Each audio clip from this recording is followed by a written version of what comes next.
रामकृष्ण हरी. श्री स्वामी समर्थ. मित्रांनो, आषाढी एकादशी म्हणजे काय? आषाढ महिन्यातील एकादशी तिथी. आषाढ महिन्यात किमान 2 एकादशी असतात. आषाढ शुद्ध एकादशी आणि आषाढी वद्य एकादशी अशा 2 एकादशी या महिन्यात असतात. आषाढ महिन्यातील शुक्ल पक्षातील एकादशीला देवशयनी आषाढी एकादशी म्हणतात. हा दिवस धार्मिक आणि आध्यात्मिक दृष्ट्या महत्त्वाचा मानण्यात येतो. या दिवशी देव निद्रिस्त होतात अशी समजूत आहे.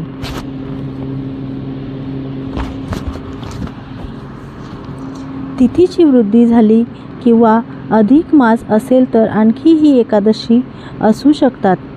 देवशयनी एकादशी, स्मार्ताची एकादशी, भागवत एकादशी अशा तिथी वृद्धी या चांद्रमास गणनेतील फरकांमुळे होतात. अधिक मास आल्यास अधिक मासाच्या आणखी 2 एकादशी येतात.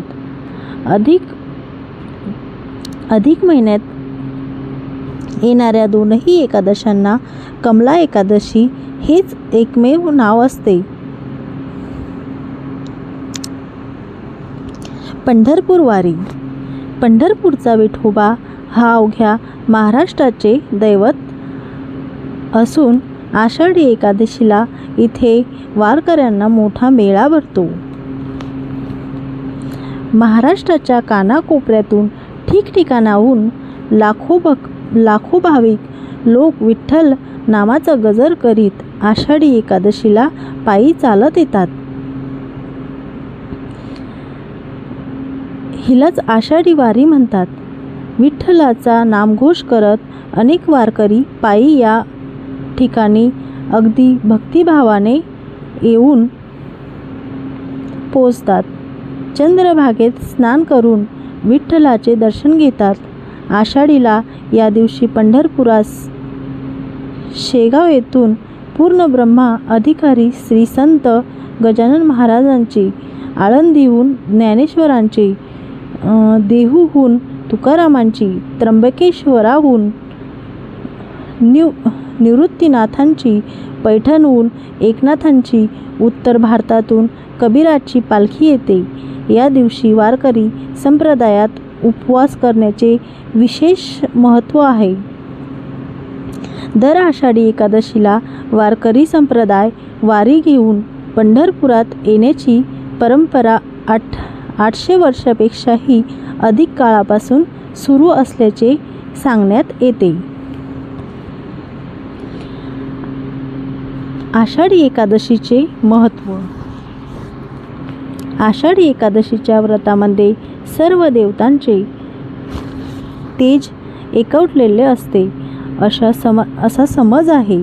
म्हणून सर्व व्रतामध्ये आषाढी एकादशीच्या व्रताला अनन्य साधारण महत्त्व आहे. पंढरपूरला अदृश्य भगवंताच्या अस्तित्वाचा पुरावा मिळतो. तसेच वैकुंठ भूमीच्या आधीपासूनच पंढरपूर अस्तित्वात आले असा लोकांचा समज आहेत. म्हणूनच पृथ्वीवरील सर्वात पुरातन अशा तीर्थक्षेत्राचा पंढरपूर असा उल्लेख केला गेला आहे.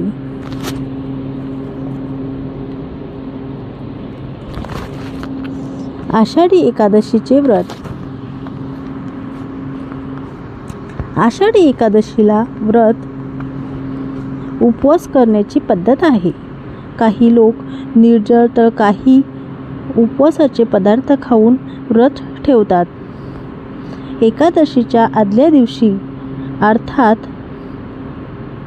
दशमीच्या दिवशी एक भुक्त राहून एकादशीला पहाटे उठून स्नान करून तुळस वाहून विष्णू पूजन करावे.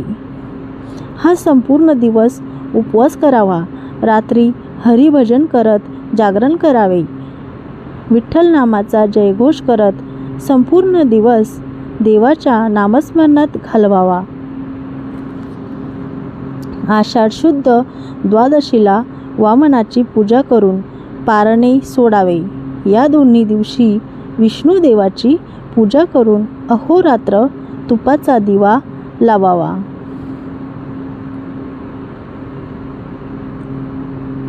आषाढी एकादशी महात्म्य कथा. एकेकाळी भगवान शंकर यांनी प्रसन्न होत मृदुमान्य नावाच्या राक्षसाला इतर कोणाही कडून न मरता केवळ एका स्त्रीच्या हातून मरशील असा वर दिला होता. या वरामुळे मृदुमान्य हा राक्षस खूपच उन्मत्त झाला आणि त्याने आपल्याला कोणतीही स्त्री मारू शकत नाही असा मनात विश्वास ठेवत देवावर स्वारी केली. त्यामुळे अन्य देवांनी शंकराकडे मदतीसाठी धावा केला. पण वर दिल्यामुळे शंकर भगवान यांनाही काहीही करता येत नव्हते.